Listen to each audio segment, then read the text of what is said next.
Welcome back into Ramblin with Rhino, another episode with Rhino, Ryan Branham, and yours truly, Tyler Cupp, giving you latest in sports, degenerate gambling, pop culture, and everything that's going on in the mind of Rhino. And Rhino, we were just talking about your latest episodes. You were, I think, perfect on the NFL picks, and you were also had some good predictions for college football. You can catch those on YouTube, right?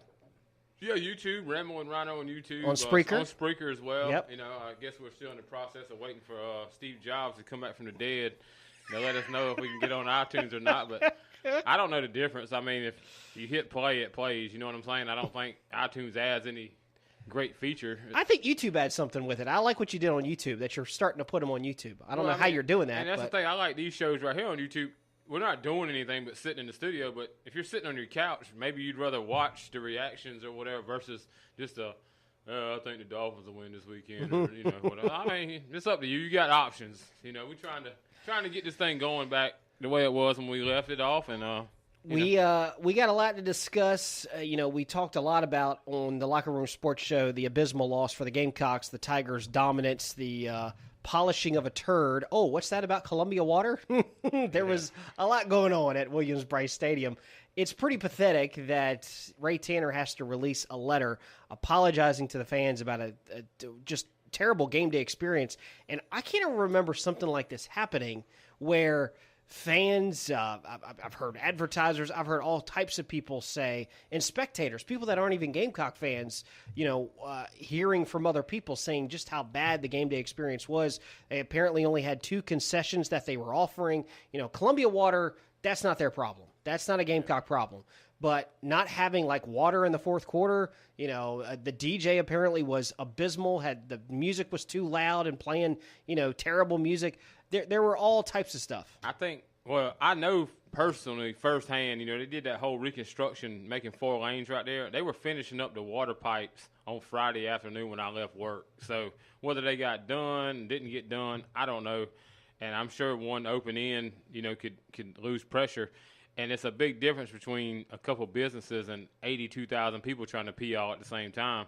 Concession stands, I don't know. I don't really know what happened there. It's happened before. The DJ thing, I think you're going to get into that, not really a demographic, but an age graphic where, anybody over our age doesn't want to hear, boom, boom, whatever. And my experience, and I've probably been to, I don't even want to guess, 50 to 100 games, I don't know. But it's loud enough in there. You used to have the guy who would say, let's go Gamecocks, with a microphone, and then they would go. I don't think you need a turntable. I don't think it hurts anything either. I don't know. I mean, people, just like Muschamp had the best line with all this stuff. He said, a win cures all this. If they had won 27-23, right, it'd be like, it sucked, but we're 3-0. We can beat La Tech next week 4-0. Losing, you're going to magnify everything that pissed you off about it. I think if the Gamecocks win, it's not all over Sports Talk Radio. I don't know if Ray Tanner sends out the letter still. No. I don't think so. No. But, winning does cure all ails. Exactly right. Unfortunately, the Gamecocks got rocked by Kentucky, shell-shocked. I thought the Gamecocks fans, media, including myself, they assumed they had won that game before they even played it. I agree. They had chalked up the W. I think you're talking about a team that came from 3 wins to 6 wins that didn't have a lot of confidence. You win those first 2 games on the road, and you think you can cinch through a Kentucky team, and it got them again for the 4th year in a row. That's my biggest problem is 4 years in a row to Alabama, Georgia, Florida, Tennessee, I get. Kentucky's not a storied program. It's not somebody who can just walk out there on the field and just beat you. Alabama can walk out on the field and beat you. Kentucky shouldn't. That's my biggest problem. And we'll see what happens with La Tech. I know they're not as good as they have been at times. I know they won 9 or 10 games at times. You're facing the team that had 3rd and 93. You should beat La Tech. Yeah, I know, but you can't use it. A lot of teams that have some screwy shit, go on into business. But I believe you said it on the locker room when we were previewing the Gamecocks. Hey, man, you lose to La Tech, you need to pack it in, pal. I mean, if you lose to La Tech, all this coulda, woulda, shoulda, 6, 7, 8 wins is down the toilet. Yeah. But I think they got to, come back, play good, get some confidence because they're on the road to Texas A&M. And no matter how good Texas A&M is, that stadium is a hell of a place to play in front of the 12th man. So Good luck this weekend. We'll see. I doubt I go down there. I think last week broke me for a couple of weeks. I'll be back in 3 or 4 weeks maybe. All right, so Clemson dominates Louisville. I think you can now trust a guy named Kelly, and that would be Kelly Bean Bryant, as he ran roughshod all over the Cardinals of Louisville. But we were just talking about before we went on air, I don't know how good Louisville is. I really don't. After their resume of playing tight with Louisville, beating up on North Carolina lost to Cal at home in their opener. Purdue destroys Missouri. After South Carolina, we were all jumping on South Carolina saying, oh, what a huge win after beating Missouri on the road. And Missouri was like shit. And then Purdue beats them like 35-3. Yeah. I don't know how good any of those teams are going in to week 4. I have no idea. Clemson handles their business. You got to give them that part. They're very good, offensively and defensively. Like you said, you don't know what the competition is because I think just like Alabama was on top, everybody tries to push the next competitor up. Like, this team could beat Clemson, kind of like they do in wrestling, kind of like they do in MMA. This next competitor is the toughest one they're going to face. Auburn sucks. They're just flat out. I mean, they was trouble with Mercer. Louisville, like you said, offensively, Louisville's a good football team. Even those games you talked about, they scored 45 against North Carolina. Normally, their offense is good. Their defense isn't that good. Clemson's a total package, man. Other than special teams, they can't kick worth shit. And I don't know how that happens. I know the kid from Blythewood's out for the season, towards ACL, the kicker. But Kelly Bryant has impressed me. Throwing the ball, running the ball. Those three running backs, Kane and Hunter Renfrow and Ray McLeod even is really good. And that defense is just – the defense brings it, man. They come after your ass. I mean, they was after Lamar Jackson like crazy. That's a very good defense.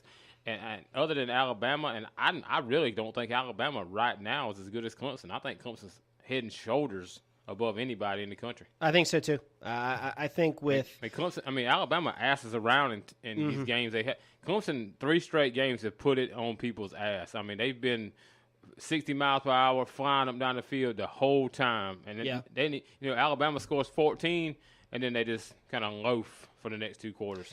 Yeah, we'll get back to sports in just a little bit, but let's get to the topics. Rhino always sends me a text message with a long list of topics that has been on his mind, and he wants to get out on the podcast.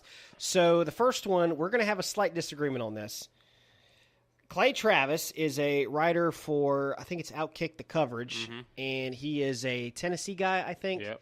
And he's a radio host, and he has been in the news recently because he's kind of been trashing ESPN for, I think it started when they took the Robert E. Lee guy, or Robert Lee, off a broadcast of Virginia, even though the guy was Asian. It really hadn't started there, but that's probably where it got a lot.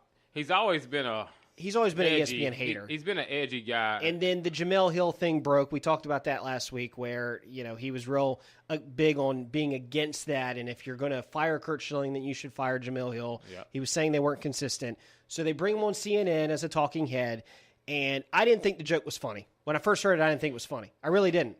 But he says there's only 2 things that have never let me down, and that is boobs and the First Amendment. I didn't think it was funny. I get why people would think it was funny. And I don't think it's funny just because he had to explain the joke. Like, they didn't get it. They were appalled at first, but they were like, what do you mean? Like, when you have to explain the joke, normally it's not that funny. Look who he's talking to. A bunch of dickheads at CNN. People that don't know funny. Yeah. People that don't understand stuff like that. Yeah. Look, man, the thing I got, and what really pissed me off about the whole thing is this asshole, the black guy on the left side of the screen is like appalled. But oh my God, how could you come on TV and say that? And the next day, tweets arise where he's tweeting at Nicki Minaj saying, let me see that booty, girl. Yep. Let me see that booty shake, girl. Yep. I'm like, hold on a minute. This appalls you now. This is gross. He said this in front of a CNN audience. You put this on Twitter at Nicki Minaj, how you want to see her booty shake. Get the fuck out of here. But Clay Travis knows what he was doing. Exactly. He knows what he was doing. But he knows he didn't give a shit about CNN or their audience. Nothing he's going to get from anybody who was watching that segment. It's kind of like, bad publicity is good publicity in that respect. Not anymore. Not in the social media age. I see where you're going with that. But with what he said in today's times in social media, he knows what he's doing. He's going to get clicks. Yes. That's what he wanted. He's got 500,000 followers, and I don't know how many more since then. Oh, absolutely. And then, absolutely. I like the guy. He's been trashing Butch Jones at Tennessee for years now. He's a big Tennessee guy, like you said. I just like it. I don't really care one way or the other. I know a lot of people don't like his form of journalism, But like I said to you earlier, if he's just a regular old guy in Columbia, South Carolina, or Knoxville, Tennessee, he's the guy who comes on from 3 to 6 on the drive home. You don't know who they don't know who nobody knows who Heath Klein is outside of Columbia, South Carolina, really. True. You know, nobody. Some people in Columbia don't know who he is. Well, exactly. But there's not because he doesn't live here. There's not two guys that's sitting in there talking about what Heath Klein said or Phil Kornblut said. You know what I'm saying? It's kind of like he's selling T-shirts for $25 to say boobs in the First Amendment. Hell, if he makes $25, that's more than the $25 he had last week. It's true. He knew what he was doing. I just think it's I didn't think the joke was funny. I get what you're on your side of the straight and narrow media, but for me as a listener, I'm just like, hey man, fuck CNN. I think he's slightly abusing his power by going on and doing that. The one thing I can say is that he doesn't represent a company or entity. He represents himself. Exactly right. It's not like somebody like Jamel Hill going on ESPN and saying that. It's a lot different. And Outcook the coverage and Barstool and all those are kind of they're edgy anyway. Yeah, they show sorority, fraternity. Yeah. Those posters that say, they're more for college kids. Yeah, exactly. They're 18 to 34 demographic, and that's what we like. Even though I'm 40. I love this next topic. Is it weird parrots talk? Where did this come from? I saw somebody post this, and I got to thinking about it. Hey, man, what's with that parrot? How does it work? I mean, you got people that can have a conversation with a bird. Yeah. But you could talk. I know everybody I know that talks to their dog on a daily basis. He's never said anything other than roof. I don't get it. Parrots talking is amazing to me. Or mimicking what you say. Like, people get in trouble because of stuff they said behind their wives' back. And I think that's amazing, man. Two things Rhino loves, ventriloquists and animals talking. He loves it. And that goes into, America's Got Talent. See, I'll admit to this. Thursday through Monday night, the TV's on football. Or sports, Thursday through Monday. Tuesday and Wednesday, there's nothing on TV for me. I don't watch Major League Baseball as much anymore. So I got hooked on this America's Got Talent kick. So the winner last night was a 13-year-old girl who's a ventriloquist. Yeah. I think it's amazing. Like, the average person at a karaoke bar sounds like shit when they try to sing. This girl sings with her mouth closed like your mouth is right now. You can't tell she's moving her mouth. While she's have two puppets on each hand, and they're motioning. I think that's amazing. Magicians. The other thing, I think the magician, I just don't know how you can I can hand you a card, you sign Tyler Cup on the card, I tear it up into pieces, and then a dog walk in there and take a shit, and you open up and there's your card intact. I just don't know I don't know how magic works. Not like your grandpa reaching behind your ear and pulling out a nickel. That's garbage. Ryan Braden, fascinated by magic. You really need to watch this show. It's Penn and Teller. Oh, gosh. I think it's called Fool Us. Great show. And I don't know if I told you about it before, but it's Penn and Teller are two of the greatest magicians ever. Mm-hmm. Great magician duo. Until they tried to mess with that tiger that time. And tore his ass to shreds. So these guys basically have magicians do magic tricks for them. Uh-huh. And they try to break it down? They break it down. They see if they can fool them. It's an awesome show. Highly recommend it. I'll pull it up and check it out. Some of the tricks they break down. Some of them they get fooled on? Some of them they don't. If they get fooled on, they won't talk about it. Really? Yeah. Huh. Because they want to respect the magician. Oh, they don't want to tell. If they can't figure it out, they want to be. It's just amazing to me. But some of them they break it down, and it's pretty cool. It's just amazing to me. I know it's a hand versus the eye kind of thing. It's just amazing. I know it's a craft you got to work at, but America's Got Talent's pretty cool, man. Other than the singing part, let's just stick to American Idol and stuff. But people doing crazy tricks and stuff, I like that. All right, next topic here for Rhino. Hang on, I just lost my space. You had a bunch of stuff here. I really thought there was going to be more into parrots talking. I'm a little disappointed. I don't know what to say, but it just amazes me that a bird can say, hello, Tyler, whatever. They obviously don't know what they're saying. I know, but a dog, a cat, a horse, they can't talk. No animals can talk. Okay, the next one is one we talked about on the locker room Monday nights, 6 o'clock on Cool 102.7. The death of Bobby the Brain Heenan. And you say here it's the end of the wrestling era, and is it on the brink of extinction? First off, yes.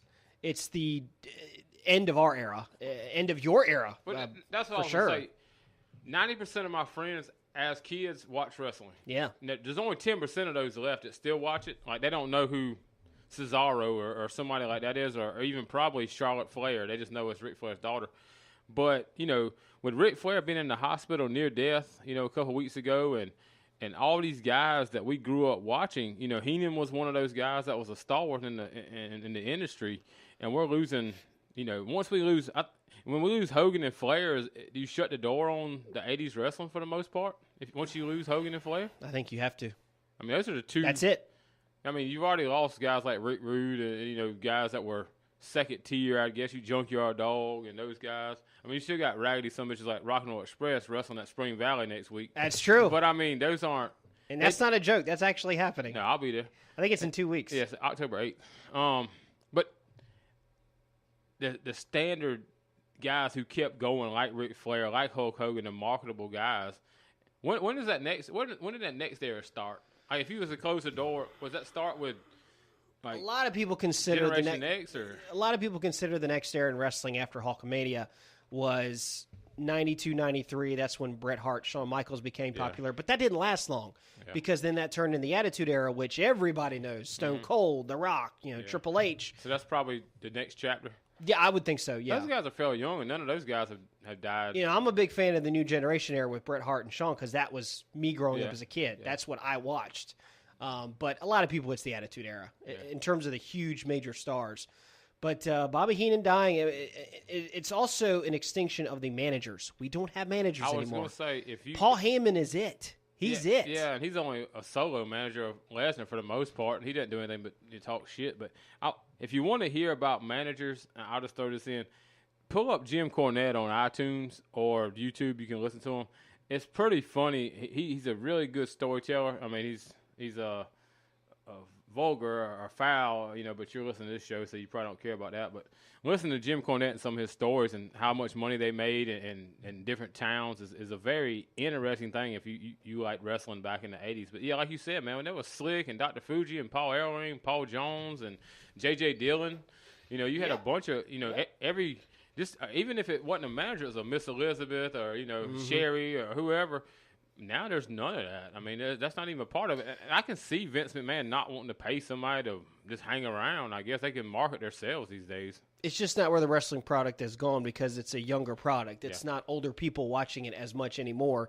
And, that's sad. What really sucks about not having the managers around, the managers would help the young wrestlers. Yeah. Like Bobby Heenan could have been a performer in the ring. He chose not to be. Yeah, that's right. He chose to be a guy on the microphone. He chose to be a guy on the sidelines as a manager because he was better that way. Yeah. And why not make more money when you don't have to take as many bumps? Body slam. Yeah, not taking bumps. No, so, Bobby Heenan was one of the last great ones. And how about the irony that he had some form of cancer where they had to remove his jaw?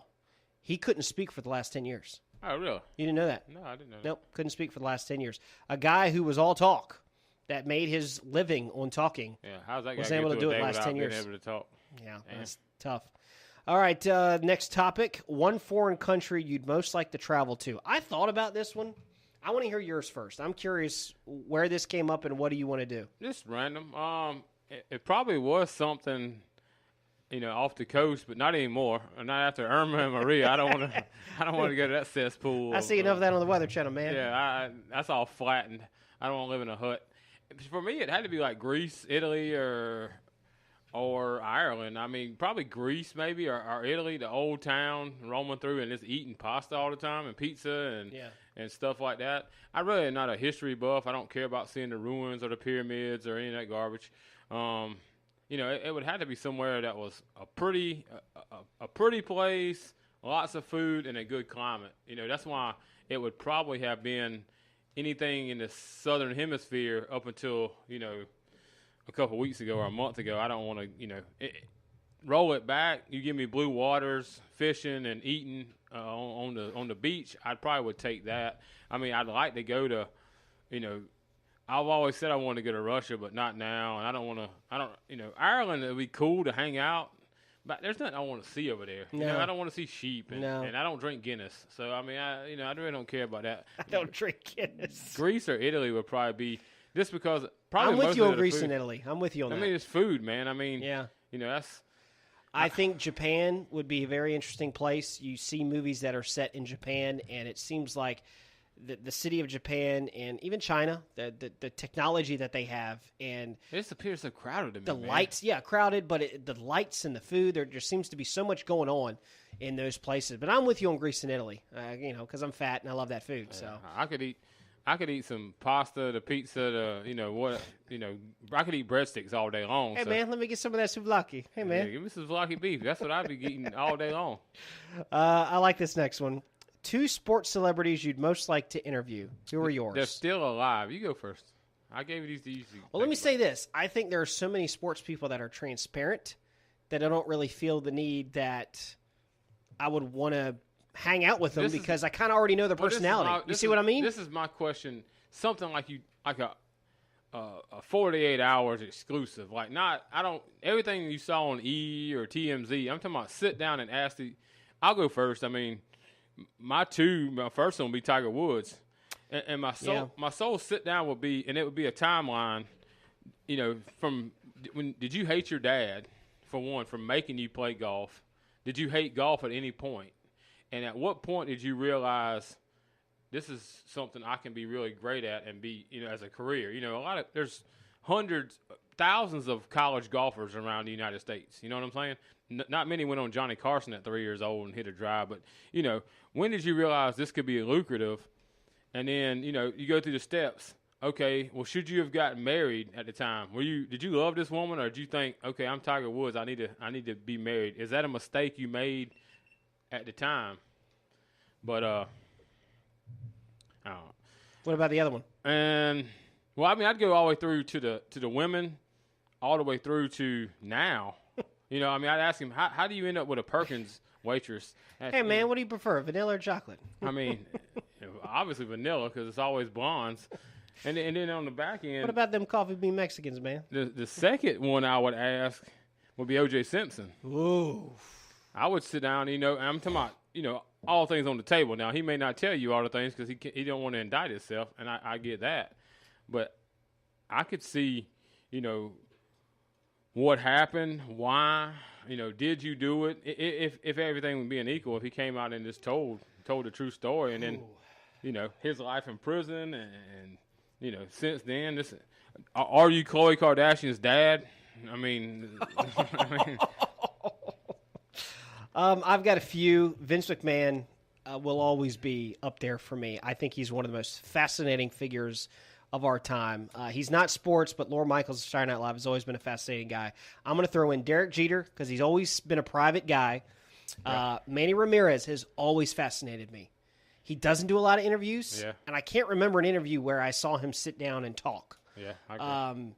Terry Francona is a guy I've always liked to sit down with, and I'm not a huge baseball guy, but Francona is a guy that I feel like could tell you stories hours on end, and you would never be bored. I think most baseball guys could because the seasons are so long, and it starts in the minor leagues, and it's ladder you climb, and he's been at the highest of highs, and then getting fired, and then back to the highest of highs he's with the Indians now, right? Yeah. Indians. Back to the highest of highs, and then Francona would be a fun one. Yeah, I'm not a big fan of him, but I want to see another side of Bill Belichick.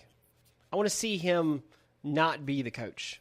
I want to see him what he's like. What is he like outside of football? I have no idea. Like a Tuesday night in March around the house. What is he doing? Yeah. Is he still wearing a hoodie? I don't know. Yeah. Who knows? It's cold. I think that's his stick too of being how he has to be to keep the press at arm's distance. He don't want people to get inside of his mind or his lifestyle. He wants to be that asshole, and he's fine with that. And then after football, he just does what he does for 6 months, I think. Tim Duncan, again, another private guy, I think would have some interesting stories. I'm trying to think of some basketball guys that you don't hear from often. Because in social media, it's extremely transparent. These guys are tweeting. They're doing all these interviews. We know their personalities. Yeah. I always thought Kobe Bryant would be a fun guy to hang out with. Anywhere but Utah. Colorado. You know what? Michael Jordan. Yeah. Another extremely private guy. Yeah, I guess. Yeah, I'd rather hang out with Barkley. You could ask him the question: is the reason you played minor league baseball for 3 years because David Stern told you to get out of the NBA? I think that's accurate. I think it's accurate too. Tim Tebow left football because he didn't have another option.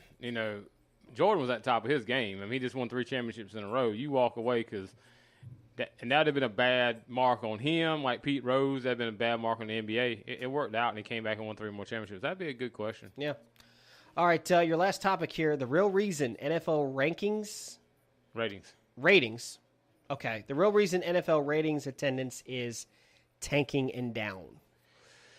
Well, in my opinion, growing up, when I was growing up, even bad teams had reasons to watch. There was times when the Lions wouldn't win but 4 games, but Barry Sanders played there. You know what I'm saying? Like, yeah. The Bills sucked at times, but Jim Kelly. The Dolphins sucked at times, but Dan Marino. There was always – the Raiders suck, but they have Marcus Allen or Tim Brown. There was always a star. You can name, the Rams had Eric Dickerson, or the Cowboys had Herschel Walker. You could go up and down the list. Even when the Packers were bad before they got good, Brett Favre was fun to watch. And this now you think about it, like we talked about before we went on, the 49ers and the Rams play tonight on Thursday night. There's not one guy that you sit there and be like, well, I'm going to watch whoever. Yep. Todd Gurley's a good player, but on that team he's really not.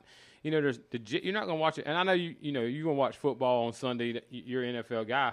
But what I'm saying is, it's getting hard to watch. There's not a guy on the Browns you want to watch. There's not a guy on the Cardinals you want to watch with David Johnson. I mean, it's just, Barry Sanders, people will watch the Lions who hate the Lions or don't care about the Lions. People would watch the Lions to watch Barry Sanders do his thing. I am an NFL guy, but I sat and tried to watch the early game Sunday. It was rough.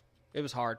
There are some bad teams in this league, really bad. Yeah, and I talked about it this week, and there's like 12 teams I feel like is eliminated from the playoffs already. Yeah. And that's half of what gets.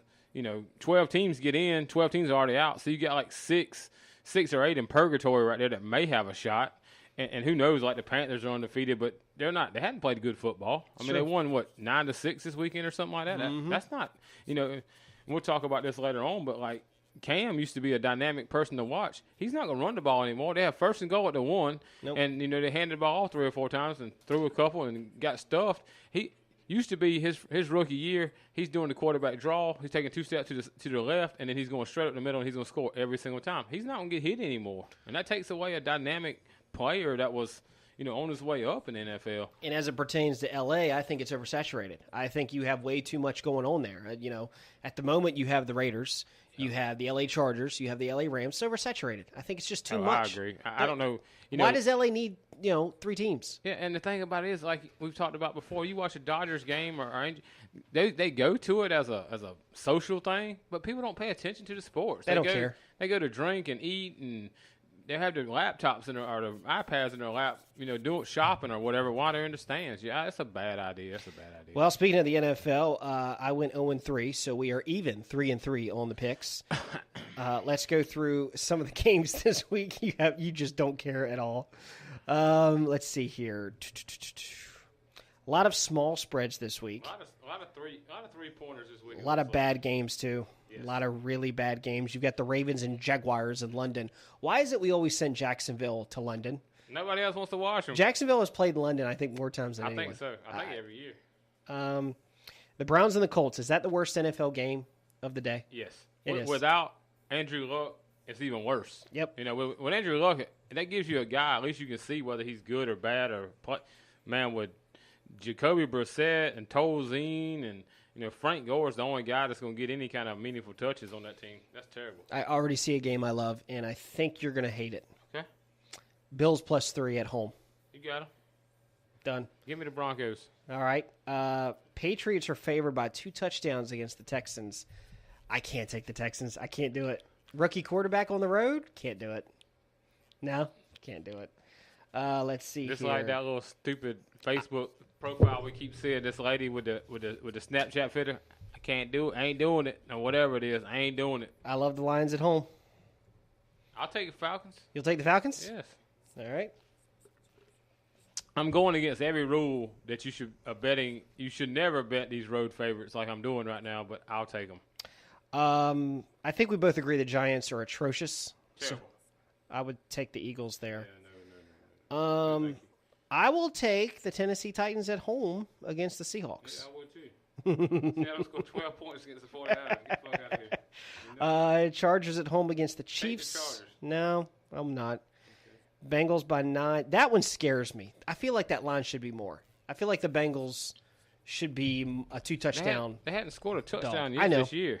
But the problem is the offensive line of Green Bay is so bad. How about I go against your boy Carr? I'll take the Redskins at home on Sunday night. I'll take the Raiders on the road.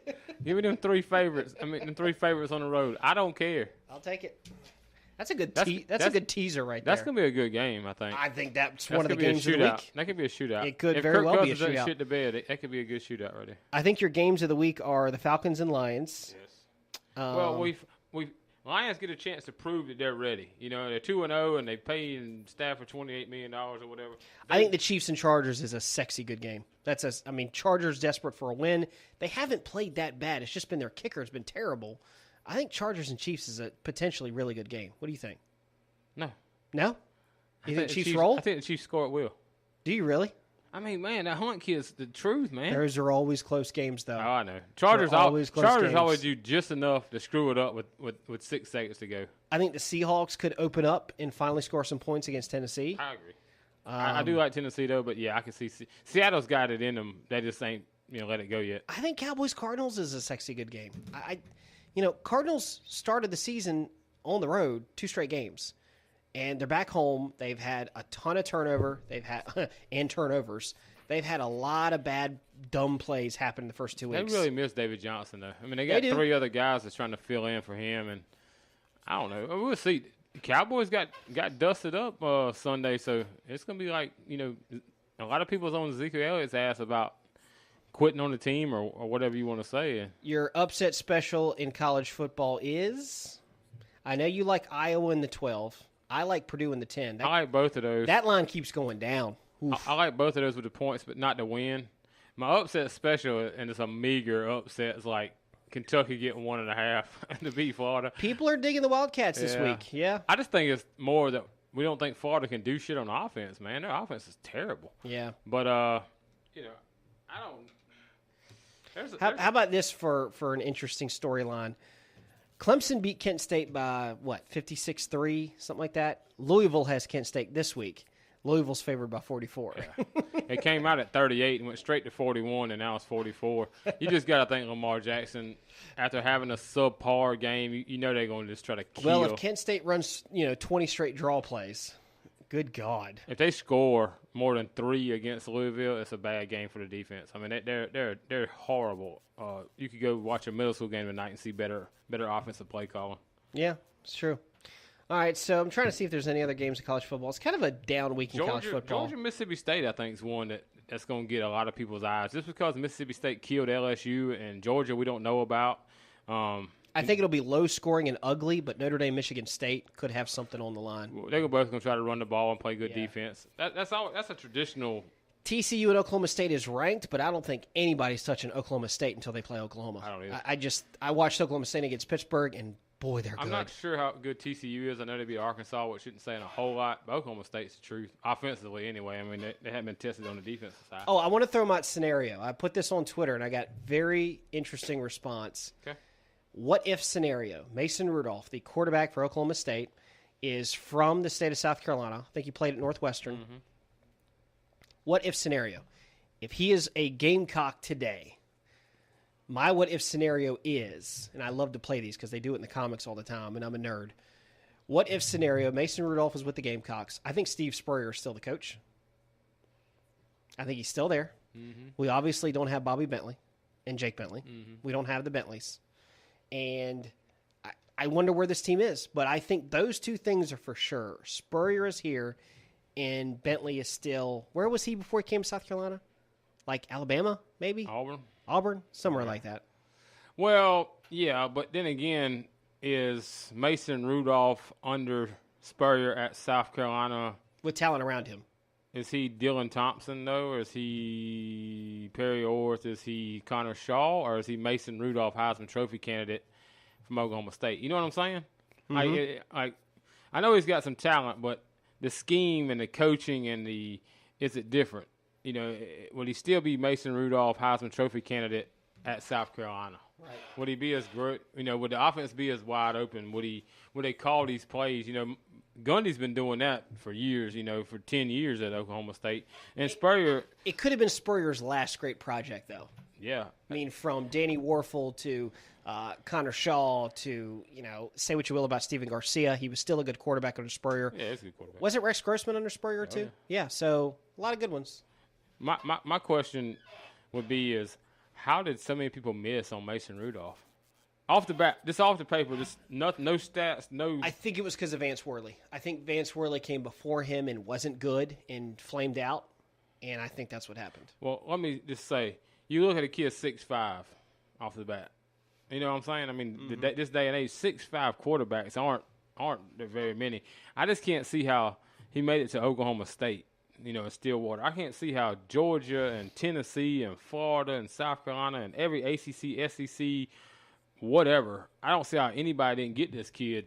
Maybe he wasn't that great in high school, or what. Maybe Gundy was early to the party and said, "Man, I really want you," and got him to sign. I don't know, but he's worked out. It just sucks that of course, Clemson doesn't need him. They got guys coming in. South Carolina could have used him, and even if Bentley was there, if they got Bentley, he would have graduated high school instead. He'd be redshirting this year. It wouldn't be that big of a deal. But yeah, I don't know. That Mason Rudolph kid's good, and I just don't understand how some of these kids get overlooked with 85 scholarships on every team. But I don't know. I think it's a cool what-if scenario, but I agree with you. It depends on the talent he's got around him. And the scheme. If they let him throw the ball like that, if they go and run a two-back set with Rico Dowdle and Tyshawn Williams, then you don't get to see it. Or, there's a lot of different ways it could go. It's hard to say if he played here or there. If Tebow would have played at Georgia Tech, he'd probably never heard of him after, you know what I'm saying? I mean, he's surrounded by great talent. And if he ran a different offense, maybe they wouldn't have won two national championships. He definitely wouldn't have won two national championships at Georgia Tech or if he went to Virginia or somewhere. Hard to say. I think it's an interesting what-if scenario. All right, he is Ryan Branner. Rhino. I am Tyler Cupp. You have been listening to Ramblin' with Rhino on Spreaker, soon to be iTunes and YouTube, as he's posted on YouTube. I think he got something with that YouTube page. You need to get some subscribers. YouTube, I think, can really boost what you got going on. I'd much rather watch YouTube than just listen. I mean, if I'm riding in the car, of course, it's easy I watch YouTube before I go to bed. I go down the rabbit hole of something on YouTube. Yeah. It could be something dumb, but I watch YouTube just to kind of put me to sleep. Yeah. So, all right, he is Rhino. I'm Tyler Cupp. Appreciate you listening, and tune us in every week on Fridays.